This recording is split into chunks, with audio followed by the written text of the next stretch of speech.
Nós vamos abrir a palavra de Deus na primeira carta de Paulo aos Coríntios, capítulo 12, e vamos do verso 1 até o verso 11. Há muita informação aqui nessa passagem, não tenho certeza se nós vamos conseguir chegar ao final dela, mas o alvo é esse. 1 Coríntios 12, de 1 até 11. Diz assim a palavra de Deus. Irmãos, não quero que vocês estejam desinformados a respeito dos dons espirituais. Vocês sabem que quando eram gentios, se deixavam conduzir aos ídolos mudos, conforme vocês eram guiados. Por isso quero que entendam que ninguém que fala pelo Espírito de Deus afirma anátema Jesus. Por outro lado, ninguém pode dizer Senhor Jesus, senão pelo Espírito Santo.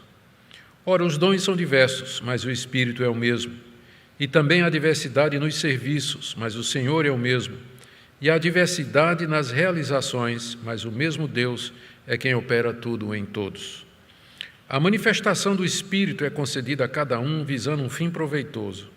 Porque a um é dada mediante o Espírito a palavra da sabedoria, a outro, segundo o mesmo Espírito, a palavra do conhecimento.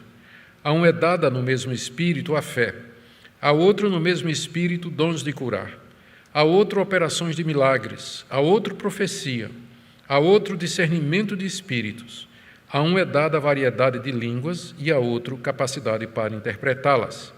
Mas um só e o mesmo Espírito realiza todas essas coisas, distribuindo-as a cada um individualmente, conforme Ele quer. Os irmãos percebem que de fato tem muita coisa aqui, não é? Que precisa ser esclarecida, explicada.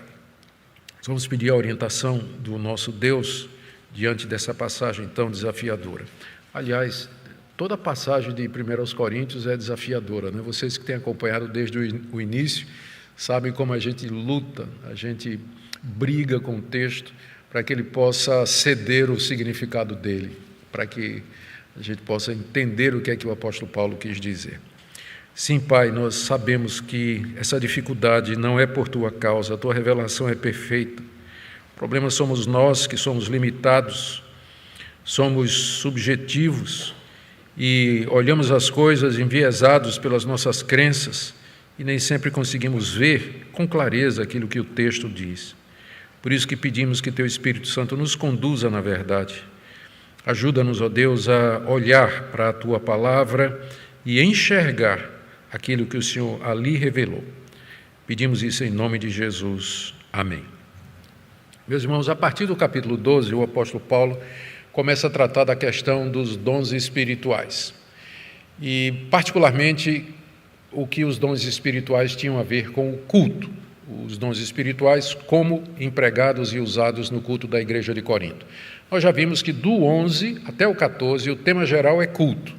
São problemas relacionados ao culto. No capítulo 11, nós tivemos o problema das mulheres que queriam profetizar e orar no culto sem o véu, e vimos também a questão da celebração da ceia. A celebração da ceia. E agora temos mais um problema relacionado com o culto na igreja de Corinto, que é a maneira como os dons espirituais estavam sendo usados. E nós ainda vamos ver, são 3 capítulos a respeito dessa questão dos dons espirituais, 12, 13 e 14. Nós, então, ainda vamos ver muita coisa a respeito desse tema. Esse tema, ele tem se tornado, nos últimos 100 anos, especialmente sensível no meio evangélico, depois do surgimento do movimento pentecostal no início do século passado, com o chamado avivamento na Rua Azusa, em Los Angeles, através do ministério de um pastor chamado William Seymour. Então, o avivamento, assim chamado, da Rua Azusa, que deu início ao movimento pentecostal, era marcado por essa declaração de que Deus não havia cessado de trazer e dar dons espirituais à sua igreja e que todos os dons do Novo Testamento estavam disponíveis para nossos dias e que a igreja deveria lançar mão desses dons espirituais. Todos eles que estão no Novo Testamento estariam, então, disponíveis. E o movimento, que começou pequenininho, ele cresceu e hoje são milhões de pessoas no mundo todo que professam a fé pentecostal. E isso, naturalmente, levantou questionamentos e muita polêmica, porque também existem, igualmente, muitos cristãos que não têm tanta convicção a respeito de que exatamente todos os dons estão disponíveis hoje. E que Deus, embora Ele sempre é o mesmo, Ele nem sempre atua da mesma maneira na história da redenção. Que Ele se manifesta em determinados períodos de uma forma, o que não quer dizer que Ele vai adotar aquela forma sempre. A imutabilidade de Deus não quer dizer a mesmice de Deus. O fato de que Deus é imutável não quer dizer que Ele sempre age da mesma maneira em todas as épocas. Então, há 100 anos que a igreja discute a respeito dessa questão dos dons, particularmente línguas, profecias e milagres e curas. São esses 3 dons, em particular, que estão bem no centro dessa controvérsia que já dura 100 anos, e mesmo sendo presbiteriano, eu profetizo que ela não vai acabar nem tão cedo. Vai ter muita discussão ainda, gerações afora a respeito desse tema, porque a questão da experiência entra. Pessoas que tiveram alguma experiência que eles consideram desse tipo, relacionado com esses dons, têm muita dificuldade em, ao menos, ouvir o outro lado ou tentar outras explicações para aquilo que ela experimentou. Ela faz uma identificação direta com aquilo que a Bíblia está dizendo, e daí existe essa dificuldade toda. Mas o ponto importante é que a gente pode falar e discutir estas coisas como irmãos em Cristo, e essas coisas podem nos dividir em assuntos secundários como esses, mas não afetam os pontos essenciais da doutrina evangélica. Pentecostais e não pentecostais creem que a Bíblia é a palavra de Deus, que Jesus é o Filho de Deus, que Ele morreu pelos nossos pecados, que Ele ressuscitou ao 3º dia, que Ele está vivo e que Ele voltará. Então, professamos a mesma fé, somos irmãos. Por isso, a gente fica à vontade para discutir essas questões sem ter que mandar ninguém para o inferno, como às vezes acontece. Nós não precisamos mandar quem pensa diferente para o inferno, pelo menos não nessa questão aqui. Muito bem. O que estava acontecendo na igreja de Corinto? Nós já vimos que a igreja de Corinto tinha um conceito errado de espiritualidade. Ela tinha desenvolvido a ideia de que as manifestações que aconteciam na igreja, particularmente línguas e também profecia, eram uma indicação de que a igreja era uma igreja espiritual. Como é que nós sabemos que Deus está entre nós? A igreja de Corinto dizia. Porque durante o culto nós temos línguas, temos profecias e outras manifestações extraordinárias. Isso é uma prova de que Deus está conosco. Mas ao mesmo tempo em que a igreja pensava assim, era uma igreja que tinha imoralidade, era uma igreja dividida, tinha 4 grupos dentro da igreja, era uma igreja que era dividida também em questões como liberdade cristã e a respeito do casamento. Era a igreja que tinha problemas graves no culto, inclusive na ceia. Nós vimos isso nas mensagens anteriores, a ponto de Paulo dizer, as reuniões de vocês são pior do que vocês não se de que se vocês não se reunissem. Não é a ceia do Senhor que vocês estão celebrando. Tinha um grupo lá que negava a ressurreição de Cristo. Como é que a gente pode conciliar isso? Então, para a gente entender o problema, a gente precisa dissociar espiritualidade de manifestação carismática. Pode haver manifestações carismáticas, tipo língua, profecia e milagres, sem que haja necessariamente santidade e espiritualidade. Judas fez todos os milagres que os demais apóstolos fizeram. Jesus disse que no dia do juízo, muitos iriam dizer, no teu nome expelimos demônios, no teu nome curamos enfermos, no teu nome fizemos maravilhas. E Jesus vai dizer, não sei quem são vocês. Apartem-se de mim, vocês que praticam a iniquidade. A Bíblia está o tempo todo dizendo, cuidado com falsos profetas, eles fazem sinais e prodígios e podem inclusive enganar até os eleitos. O anticristo, segundo aos Tessalonicenses e no livro de Apocalipse, é dito que ele é capaz de fazer sinais e prodígios da mentira. O livro de Apocalipse fala de espíritos de demônios, que são espíritos que operam sinais, e são demônios que operam sinais. A Bíblia toda nos adverte a não julgar ou não fazermos essa conexão entre manifestação de dons e espiritualidade. Não prova que Deus pode usar, tenha dúvida, senão não era dom espiritual. Mas não podemos fazer essa relação. É a única maneira de entender a igreja de Corinto, a quem Paulo diz no capítulo 3, vocês não são espirituais, vocês são carnais. Vocês são carnais. Apesar de ter toda aquela manifestação, Paulo nega a eles o status de uma igreja espiritual, apesar de tudo isso. Então, com base, esse era o problema da igreja de Corinto. E agora, no capítulo 12 em diante, Paulo começa a colocar alguns princípios para resolver os seguintes problemas. Durante o culto, a igreja de Corinto dava prioridade à manifestação desses dons. Quem falava em línguas ou quem profetizava tinha a prioridade. E esses dons eram quase que vistos como exclusivos. Outros dons não estavam recebendo a devida atenção. Havia comparações, havia a exaltação de uns sobre outros, e a coisa, uma vez que esse dom era aquele predileto dos coríntios, particularmente o dom de línguas, todo mundo queria falar línguas ao mesmo tempo, e não havia nem interpretação para que a igreja pudesse ser edificada. São estas coisas que o apóstolo Paulo, além disso, tinha profetas que estavam meio que fora de controle, dizendo um monte de coisa que vinha na cabeça, e Paulo, a gente vai ver aqui, dá uma regulada nos profetas também, que como eles se manifestavam na igreja de Corinto. Tá certo? Então vamos começar aqui, vamos ver hoje à noite 4 princípios que o apóstolo Paulo coloca. São muitos mais, são os 6 princípios aqui no capítulo 12, o capítulo 13 todo é um só. Depois, no capítulo 14, tem mais 5 ou 6 orientações sobre como a gente deve examinar essa questão. Então, temos uma longa jornada pela frente, vamos ver se hoje à noite a gente pega os 4 primeiros princípios que Paulo coloca aqui para a gente julgar essa questão dos dons espirituais e como eles devem ser usados no culto. O primeiro ponto de Paulo aqui, nos versos de 1 a 3, é que o Espírito Santo glorifica a Cristo. Se é o Espírito Santo que está agindo, Cristo vai ser glorificado. O Espírito Santo aponta para Jesus.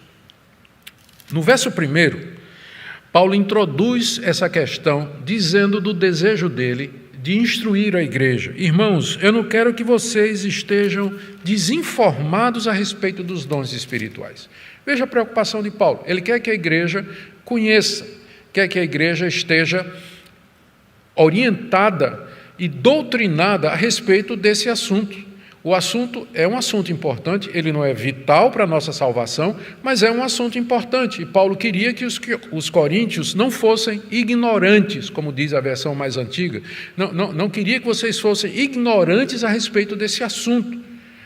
Daí a importância de nós falarmos a respeito disso, uma vez que existem tantas dúvidas, existe tanto questionamento. O apóstolo Paulo não queria que a igreja de Corinto fosse ignorante a respeito disso, que eles ficassem desinformados. Segunda observação que eu quero fazer aqui para vocês é um problema de tradução, é de tradução que nós temos aqui no verso 1. Literalmente, no grego, diz assim: irmãos, não quero que vocês sejam ignorantes a respeito dos espirituais. A palavra dons não está no original.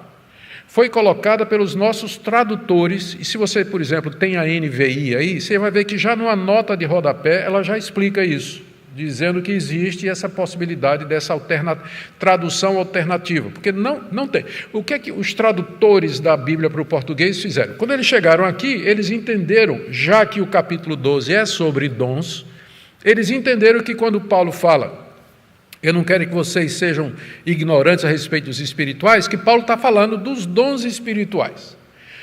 Mas nessa noite, eu vou optar pela outra tradução. O que Paulo está dizendo é, eu não quero que vocês sejam ignorantes a respeito dos espirituais. Por quê? Porque do verso 2 até o verso 3, ele não vai falar de dons. Ele vai falar de gente espiritual, de gente que fala pelo Espírito. Ele só vai falar de dom a partir do verso 4. quando a palavra aparece. A palavra dom só aparece a partir do verso 4, no original. O que ele está fazendo aqui é respondendo uma pergunta que os coríntios fizeram. Lembra que os coríntios mandaram uma carta para o apóstolo Paulo com uma série de perguntas? Uma das perguntas, com certeza, foi essa daqui. Como a gente pode saber que alguém está falando pelo Espírito Santo durante o culto? Como é que nós sabemos que aquela manifestação é realmente do Espírito Santo? Uma pessoa que falava pelo Espírito era chamada de espiritual. Essa era a nomenclatura que Paulo usa e que provavelmente era a própria nomenclatura da igreja de Corinto. Se você correr aqui comigo para o capítulo 14, só rapidinho para vocês verem por que eu estou dizendo isso, o apóstolo Paulo faz a distinção, ele identifica esse grupo, olha, no verso 37 do capítulo 14, se alguém se considera profeta ou espiritual, reconheça que é mandamento do Senhor que estou escrevendo. O que é o espiritual? Profeta é o que profetiza, e no contexto espiritual é alguém que fala pelo Espírito, ou seja, em línguas. Em línguas. O espiritual era o nome que é usado na carta aos Coríntios para aquele grupo que dizia que o Espírito Santo falava através deles, trazendo palavras, orientações para a vida da igreja, enfim. Nós vamos ver mais sobre o dom de línguas mais para frente. Então, é isso que eles perguntaram. O pessoal se levanta no culto, traz uma palavra da parte de Deus, fala em línguas. Como é que eu sei que aquela manifestação é do Espírito Santo? Não é uma pergunta válida? Até o dia de hoje, como é que a gente sabe que a pessoa está falando realmente pelo Espírito Santo? Porque qualquer um pode se levantar e dizer o que quiser. Como é que eu sei que é do Espírito Santo? O apóstolo Paulo, então, por isso que eu digo, está falando de espirituais. O princípio que ele vai estabelecer, do verso 2 até o 3, é que se alguém está falando pelo Espírito Santo, ele nunca vai diminuir a pessoa de Jesus, mas ele vai glorificar a Jesus. Ele vai reconhecer quem é Jesus Cristo. E ele aplica esse ponto a partir de uma analogia. É como se ele dissesse, quando vocês não eram crentes, quando vocês eram pagãos, quando vocês eram idólatras, vocês eram guiados aos ídolos. Ou seja, ele não está dizendo isso aqui, mas está óbvio. O diabo, Satanás, os demônios induziam, ou induzem até o dia de hoje, os incrédulos a adorar ídolos. Nós já vimos no capítulo 10, se você voltar comigo aqui, que o apóstolo Paulo já tinha feito essa conexão entre a ação satânica e a idolatria. Ele diz aqui, verso 21, verso 20 do capítulo 10, as coisas que eles sacrificam são sacrificadas a demônios e não a Deus. Os demônios estão por detrás da idolatria. Paulo apela para a vida dos coríntios antes da conversão. Vocês eram guiados pelos demônios e os demônios levavam vocês a quem? Aos ídolos. Se você é crente, você agora tem o Espírito Santo, e da mesma forma que o espírito maligno lhe levava aos ídolos, o Espírito Santo leva você a Cristo. É por isso que Lutero diz que o homem é uma besta ou montada pelo diabo ou montada pelo Espírito Santo. Ou você é guiado pelos espíritos maus, e aí você vai para a idolatria, ou você é guiado pelo Espírito Santo e vai para Cristo. Não é que ele diz aqui, verso 2, vocês sabem que quando eram gentios, descrentes, se deixavam conduzir aos ídolos mudos conforme vocês eram guiados. Essa é a realidade do descrente, ele é guiado, ele é levado pelos demônios aos ídolos mudos, a deuses falsos, a prática da idolatria. Mas, verso 3, por isso, uma vez, à luz desse princípio, eu quero que vocês entendam que ninguém que fala pelo Espírito de Deus afirma anátema a Jesus. Essa é uma passagem difícil de interpretar. Anátema quer dizer maldito. Alguns estudiosos acham que profetas na igreja de Corinto tinham ficado, já estavam meio que descontrolados. Estavam levantando e dizendo coisas. Talvez alguém... Porque o próprio Paulo diz na carta aos Gálatas que Cristo se fez maldição no nosso lugar. Mas aí talvez alguns profetas mais desavisados, que não eram preparados, então eles se levantavam e diziam que Jesus é anátema, Jesus é maldito. E Paulo considera isso um insulto e não é uma coisa do Espírito Santo. Então, já de cara, a gente percebe que não deve acreditar em tudo que os profetas dizem. Porque, com certeza, há profetas que não estão falando da parte de Deus, a julgar pela grande quantidade de profecias que são faladas e que nunca se cumprem. Nunca se cumprem, nunca. E o profeta continua com o mesmo jeito. Se você questiona, ele vai dizer, é porque você não teve fé. E aí a profecia não se cumpriu, né? A profecia não se cumpriu. Então, já de cara aqui está evidente que o apóstolo Paulo está ensinando que existem pessoas que pretendem falar pelo Espírito Santo e, na verdade, não estão falando pelo Espírito Santo. Não estão falando. Por outro lado, ninguém pode dizer Senhor Jesus senão pelo Espírito Santo. Eu posso chamar qualquer pessoa que está passando aí na rua, na frente da igreja, que não é crente, e dizer, olha, eu te dou R$100 para você ir lá na frente da igreja e dizer, Jesus é Senhor. A pessoa vem, diz e vai embora. Quando Paulo fala aqui, ninguém pode dizer que Jesus é Senhor, é dizer mesmo, dizer de coração, exaltar a Jesus e reconhecer o senhorio de Jesus, que Ele é o centro de todas as coisas. Você só pode fazer isso pelo Espírito Santo.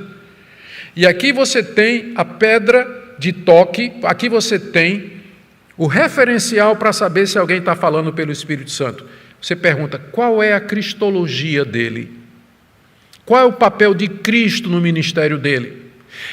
Se o Espírito Santo, Jesus disse, eu vou mandar o Consolador. Quando ele vier, ele não vai falar dele mesmo, mas ele vai me glorificar. Lembra que Jesus falou isso? Evangelho de João falou isso. O Espírito Santo vai me glorificar. Pergunta, qual o papel de Cristo no ministério desse pregador, desse profeta, desse líder?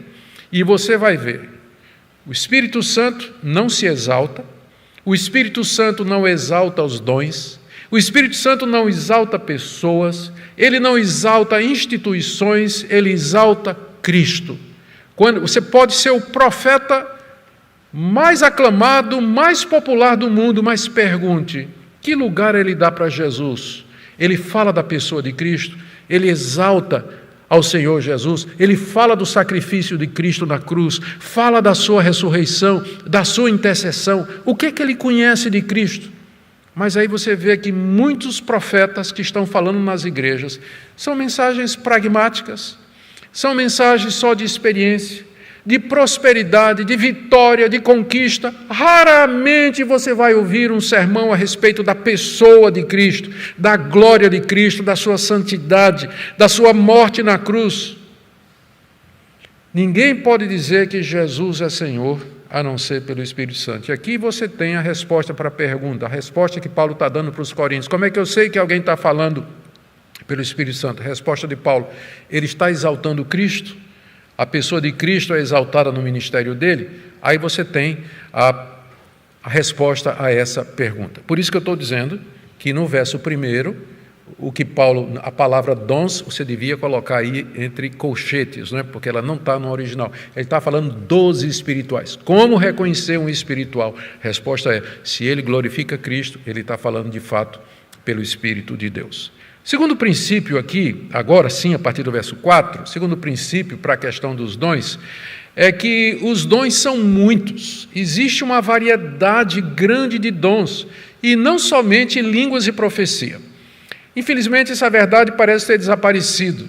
Em alguns quartéis evangélicos, algumas igrejas evangélicas, quando se fala em dom, só se pensa em línguas e profecia ou dom de milagres, quando existem muitos outros dons. Dons são habilidades, são capacidades que o Espírito Santo dá aos crentes, aos filhos de Deus, para que eles possam edificar a igreja, para através dessas habilidades a igreja cumprir seu papel nesse mundo, de adorar a Deus, edificar os crentes e evangelizar o mundo perdido. Para que isso aconteça, Deus dotou a igreja com ferramentas, com instrumentos pelos quais a obra de Deus é feita aqui nesse mundo. E são muitos, muitos, muitos. O problema da igreja de Corinto é que só focava em 2, línguas e profecia. O resto parece que não existia. Só falava desses 2, só falava dessas duas manifestações. Então essa é a primeira observação. A segunda é que essa passagem aqui, se você prestar atenção, do verso 4 até o verso 6, ela foi construída em torno das 3 pessoas da Trindade. Veja, verso 4. Os dons são diversos, mas o Espírito é o mesmo. O mesmo Espírito é que concede os diversos dons. Os dons são diversos, mas são concedidos pelo mesmo Espírito. Há uma unidade, há uma diversidade, mas há uma unidade nos dons. Verso 5. Também há diversidade nos serviços, mas o Senhor é o mesmo. O Senhor aqui é o Senhor Jesus. Então, falou do Espírito, agora falou do Senhor. E aí você pergunta, mas o que é serviço? É a mesma coisa de dons. Os dons servem. Eles são serviços, porque eles são usados para servir a igreja. Aí no verso 7, e há diversidade nas realizações, é a mesma coisa de serviço e a mesma coisa de dons, mas é o mesmo Deus quem opera tudo em todos. Só fazendo a nota de rodapé para as pessoas que têm dificuldade com a doutrina da Trindade, porque não tem a palavra Trindade na Bíblia. Mas também não tem testemunho de Jeová, quer dizer, não tem, né? Tabernáculo das testemunhas de Jeová também não tem. Não tem essa expressão na Bíblia. Então, uma doutrina não se constrói só através de declarações explícitas, mas de conclusões óbvias. Você está vendo aqui as 3 pessoas aqui, o Espírito, Senhor Jesus e Deus, mencionados em 3 versículos, a estrutura trinitariana da passagem. O ponto do apóstolo Paulo é dizer que o Deus triuno, ele concede dons, realizações e serviços à sua igreja, mas é o mesmo Deus. O mesmo Deus. São chamados de dons, no verso 4, porque dom, a palavra que está na raiz de dom é a palavra carisma, caris, de graça. O Espírito é quem concede graciosamente. É chamado de serviço no verso 5, porque eles foram dados para que a gente possa servir ao Senhor Jesus. E são chamados de realizações, porque é Deus quem opera tudo em todos. Então você vê aqui as 3 pessoas da Trindade envolvidas na concessão de dons espirituais à igreja. São muitos, são diversos dons, mas existe uma unidade entre eles. Não é para haver competição, não é para haver concorrência, não é para haver gente se exaltando em detrimento de outros ou humilhando outros que não têm esse tipo de dom. Então, esse princípio é muito importante. A diversidade dos dons unidos pelo mesmo Deus triuno que os concede. O terceiro princípio, está aí do verso 7 até o verso 10, é que os dons espirituais foram dados para o que é útil na igreja.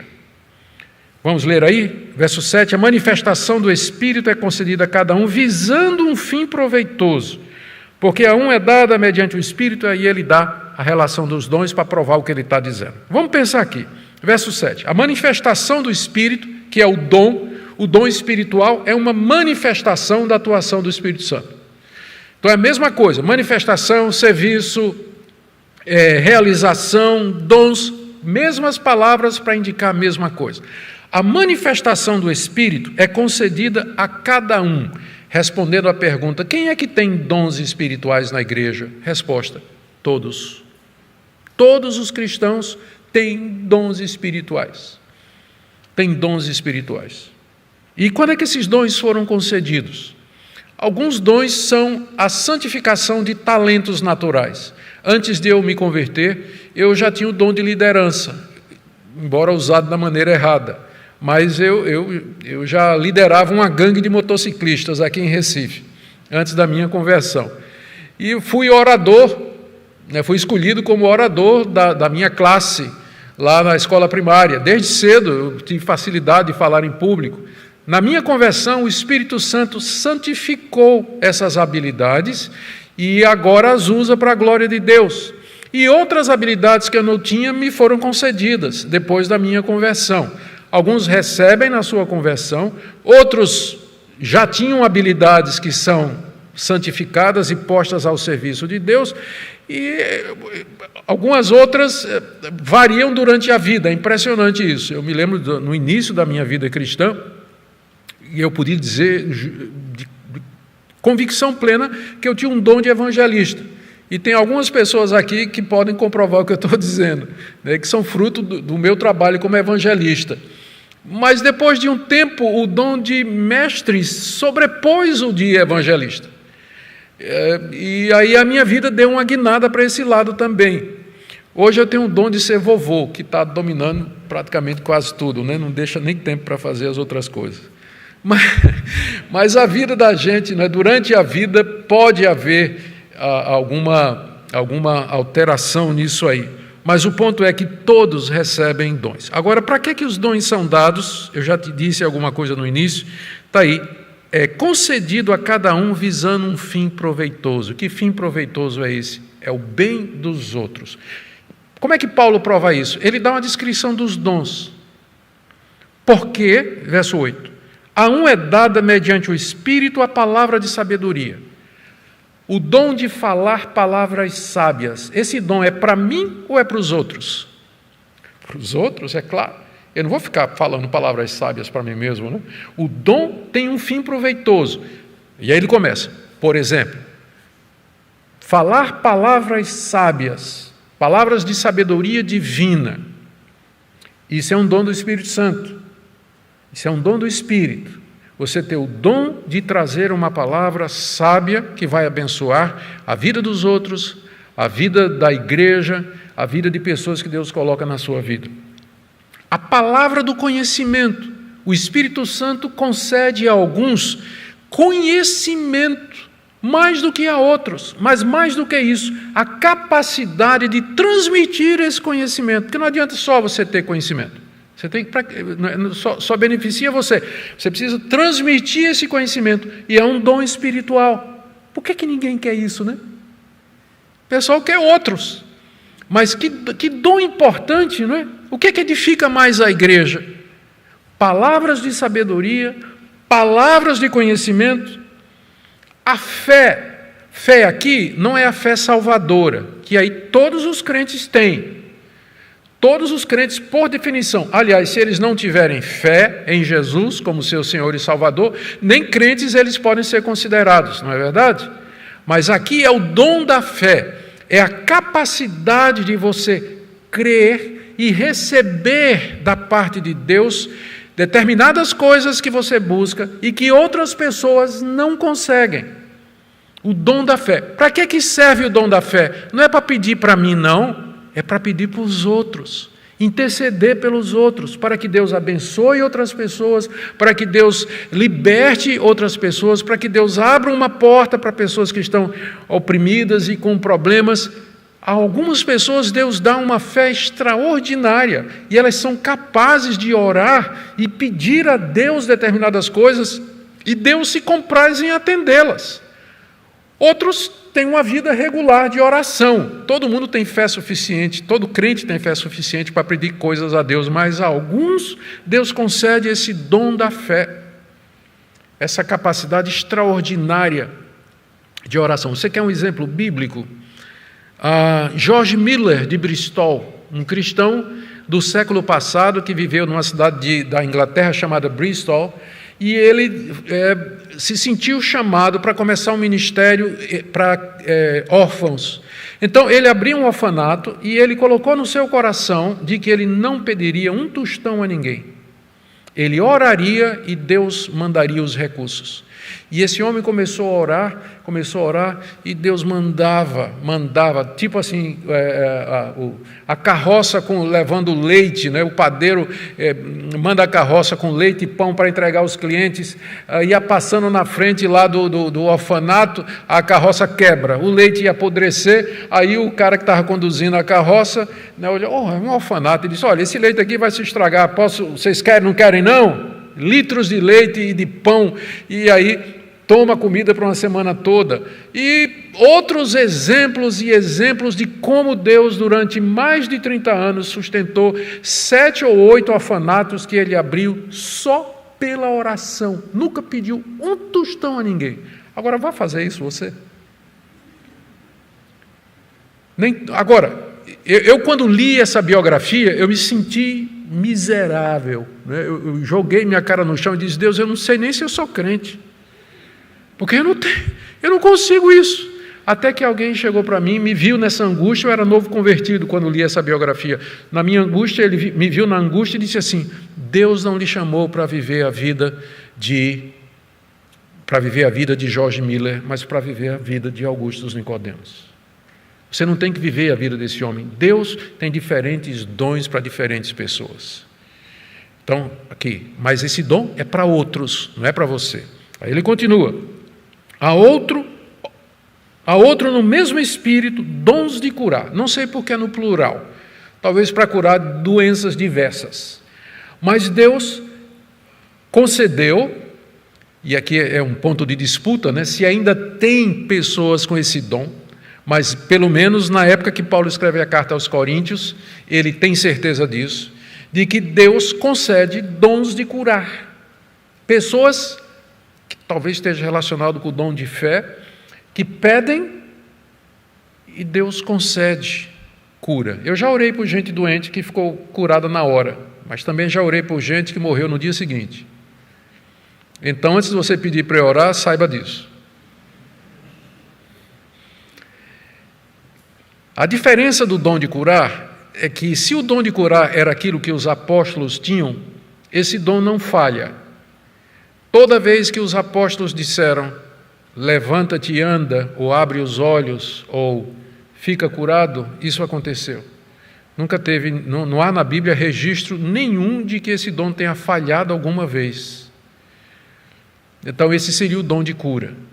Exatamente porque não existe ninguém depois do período dos apóstolos que tenha mostrado esse histórico de sempre curar doentes, infalivelmente curar doentes, é que se chega à conclusão de que provavelmente esse dom estava muito relacionado com o período dos apóstolos, uma vez que não há evidência aqui. Eu posso até perguntar para você, não é? Se a gente pode até fazer um levantamento. A gente vê isso agora durante essa pandemia, não é? Que esse dom, se tivesse em operação, ele seria de grande benefício para toda a população brasileira, se tivesse pessoas que têm esse dom, curando doentes, pessoas que estão morrendo e que poderiam ter sido salvas se esse dom tivesse ainda em operação hoje. Não quer dizer que Deus não responda a orações. A gente pode orar e Deus pode curar alguém de Covid. Eu creio que Deus pode fazer isso. Eu apenas não sei se existem pessoas como os apóstolos que têm o dom de curar infalivelmente todas as vezes. Isso eu não tenho certeza, porque a história da igreja não me dá exemplos disso. Que Deus atendeu orações, sim.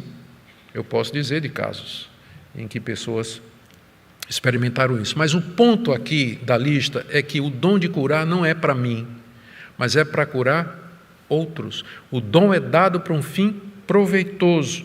Aí vem a outra, operações de milagres. Os estudiosos ficam batendo cabeça. Qual é a diferença entre dom da fé, dom de curar e dom de milagres? Parece tudo tão junto.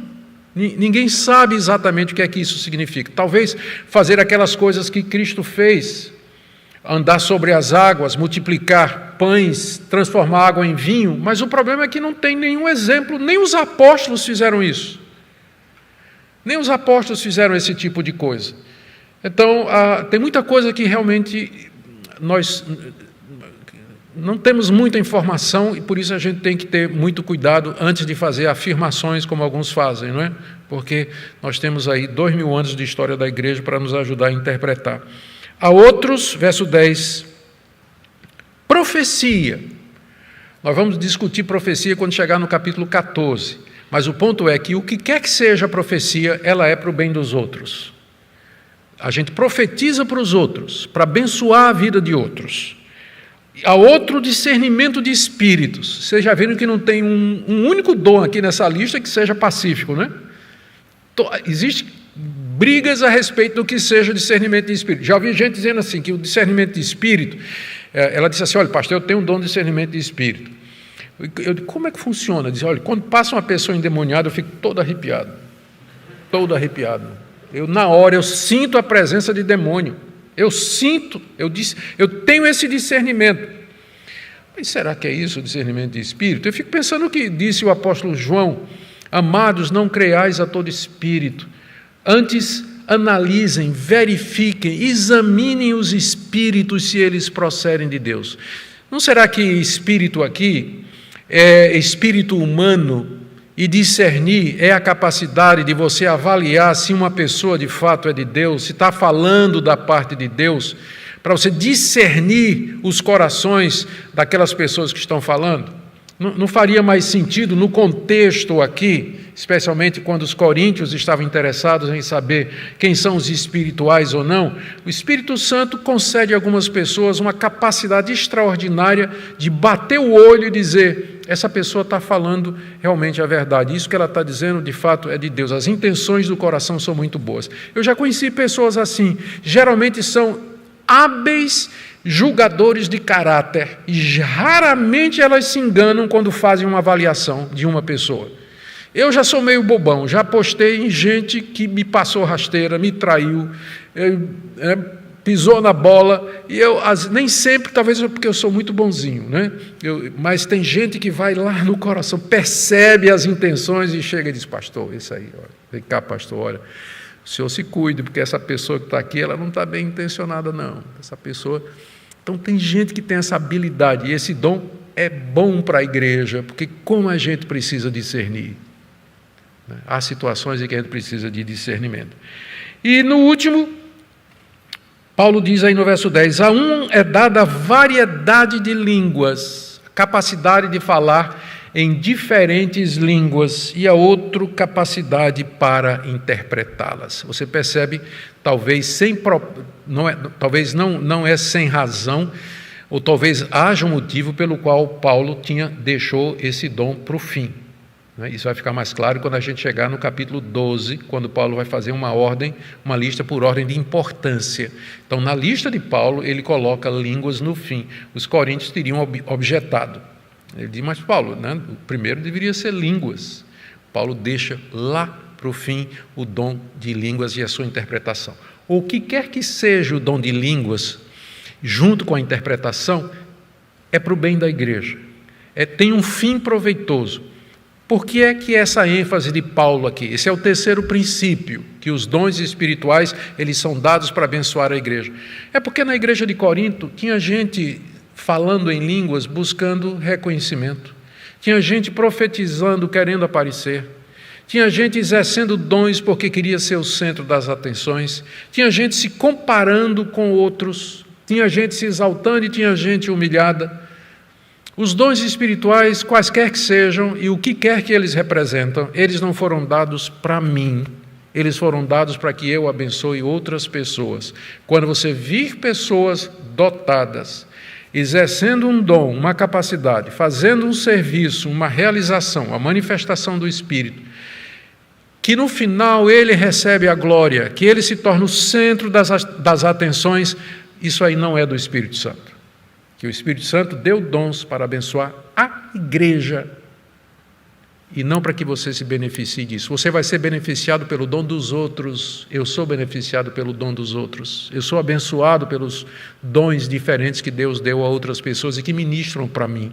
Mas os dons que eu tenho é para dar para outras pessoas e não o meu próprio benefício. O último princípio do apóstolo Paulo está no verso 11. Mas, apesar dessa variedade, um só e o mesmo Espírito realiza todas essas coisas, distribuindo-as a cada um individualmente, conforme lhe apraz ou conforme ele quer. O quarto princípio é esse, que o Espírito Santo é soberano na distribuição dos dons.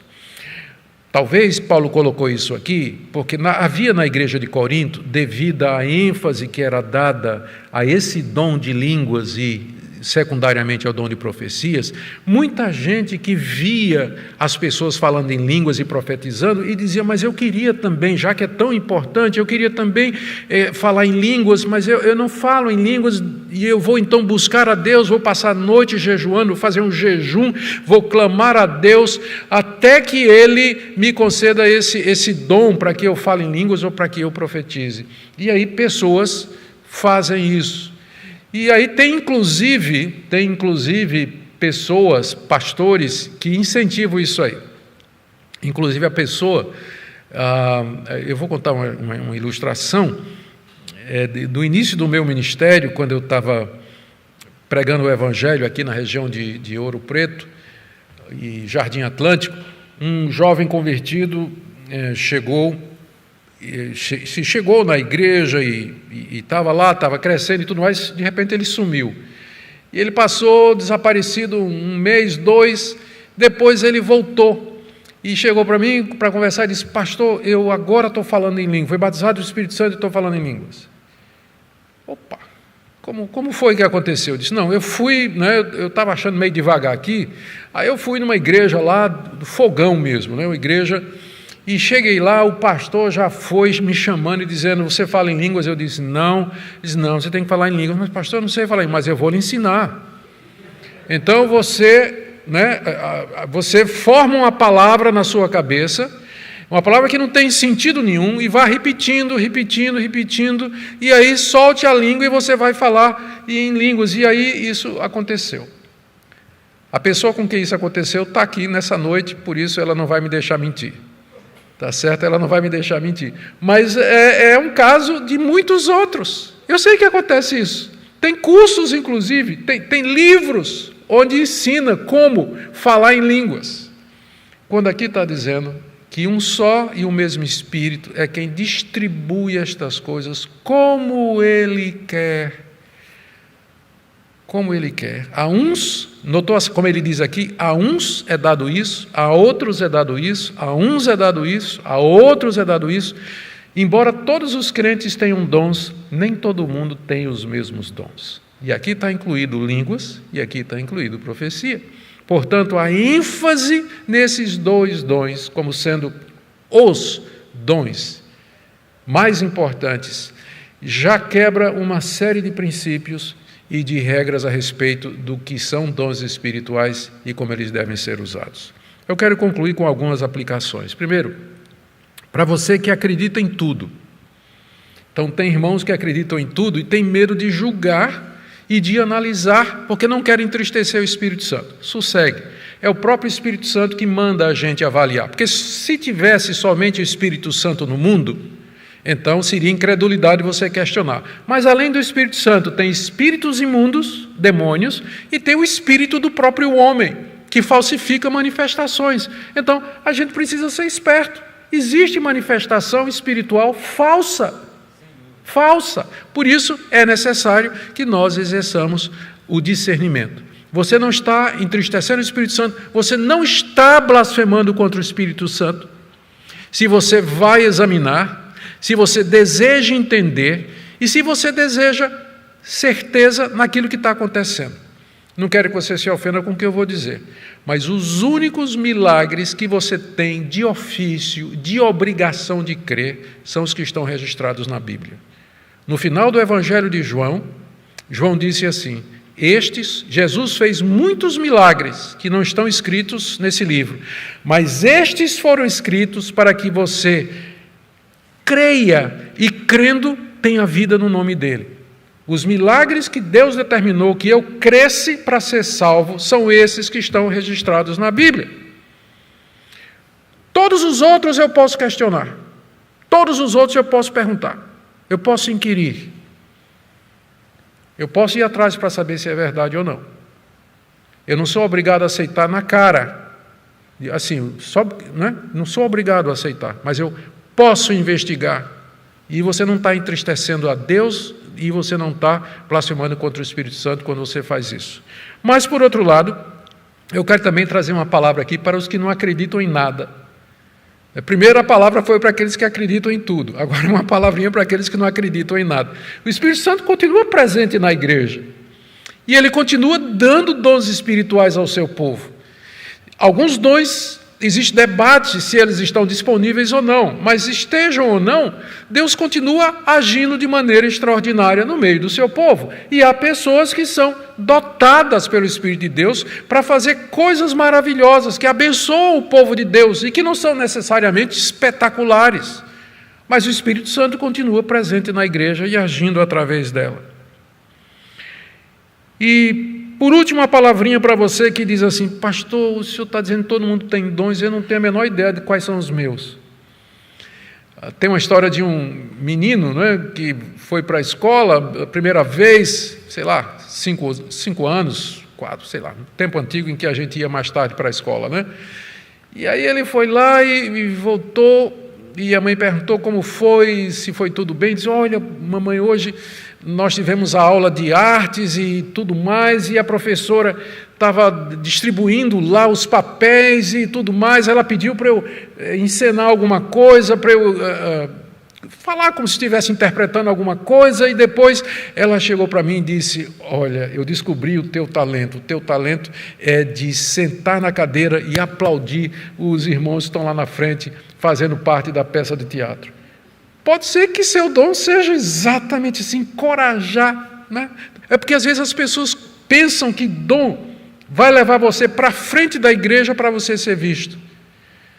Há pessoas que têm o dom da generosidade, o dom da fé, de orar, tem o dom da misericórdia, que são todos dons mencionados na Bíblia e que não aparecem, e que, quem sabe, no dia do juízo, elas serão muito mais honradas por Deus do que gente que tinha dons públicos e usou pelo motivo errado.